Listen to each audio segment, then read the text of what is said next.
The most important thing is that you have a vision, that you have a goal. Because without that vision and without that goal, again, you're drifting around and you're never going to end up anywhere. People don't become successful just by accident. You know, I mean, maybe the guy that found gold in California and started the gold rush, but don't count on that. That's the one in a lifetime kind of a situation. So you got to really have a specific goal. And to me, to have that vision that I want to be Mr. Universe, that I want to be the greatest bodybuilder of all time, that was a great vision, and that specifically to look like Reg Park and to be up there on that stage and to lift the trophy overhead and to win the championship over and over and over again. So that was a great goal. You have to have a goal. Now, it doesn't have to be that specific goal, but it has to have some goal. This is why I always recommend to people, sit down, take your time, and start thinking about, why do you want to work out? What is your goal? And that can be as crazy as it is. It could be, I want to impress girls. If that's your goal, so be it, but it motivates you. It could be that you're emulating a certain, bodybuilder or a certain football player, a certain boxer, whatever it is. Have those pictures put all over the wall like I did when I was a kid. I put pictures of Reg Park and of Sonny Liston, of boxers and of Ali and of powerlifters and weightlifters all over my bedroom, wall.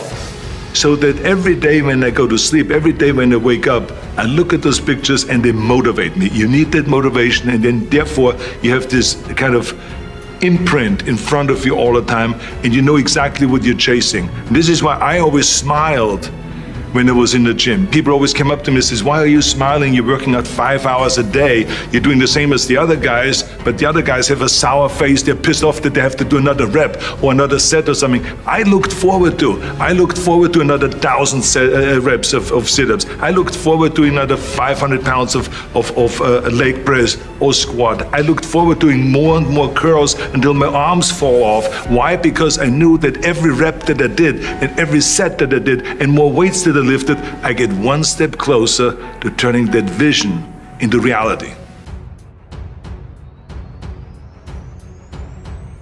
You have to think outside the box. That's what I believe. After all, what is the point of being on this earth if all you want to do is be liked by everyone and avoid trouble? The only way that I ever got any place was by breaking some of the rules. After all, I remember that after I was finished with my bodybuilding career, I wanted to get into acting and I wanted to be a star in films. You can imagine what the agents said when I went to meet all those agents. Everyone had the same line, that it can't be done. The rules are different here. Just look at your body. You have this huge, monstrous body, overly developed, that doesn't fit into the movies. But, I didn't listen to all this. These were their rules, not my rules. I was convinced I could do it. That if I worked as hard as I did in bodybuilding, 5 hours a day, and I started getting to work, I started taking acting classes, took English classes, took speech classes, dialogue classes, accent removal classes I even took. I broke through and I started getting the first parts in TV, Streets of San Francisco. Lucille Ball hired me. I made Pumping Iron, Stay Hungry, and then I got the big break in Conan the Barbarian. And there the director said, if we wouldn't have Schwarzenegger, we would have to build one.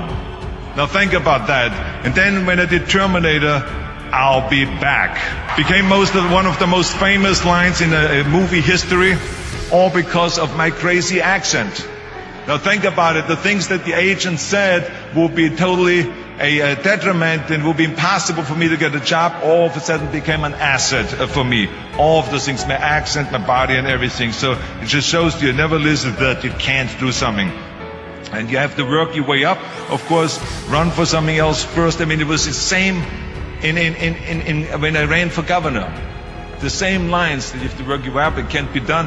And then, of course, I ran for governor, and the rest, of course, is history. They said you have to start with a small job as mayor, and then as assemblyman, and then as lieutenant governor, and then as governor.